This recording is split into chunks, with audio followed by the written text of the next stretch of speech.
১৬ বছরের কম বয়সী লাখ লাখ অস্ট্রেলীয় শিশুর জন্য সামাজিক যোগাযোগ মাধ্যম ব্যবহার আজ মধ্যরাত থেকে নিষিদ্ধ হতে চলেছে। এটি বিশ্বে এ ধরনের প্রথম নিষেধাজ্ঞা, যা ফেসবুক, ইনস্টাগ্রাম, টিকটক এবং ইউটিউব সহ 10টি প্ল্যাটফর্মের ক্ষেত্রে প্রযোজ্য হবে। এই আইন লঙ্ঘনের জন্য প্ল্যাটফর্মগুলোকে ৪৯.৫ মিলিয়ন অস্ট্রেলীয় ডলার পর্যন্ত জরিমানা দিতে হতে পারে।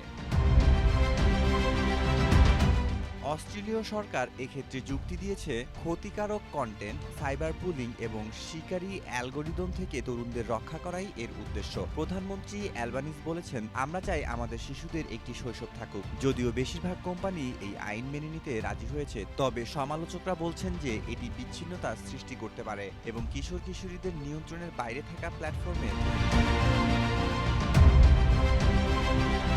মাসুদ, জনকণ্ঠ।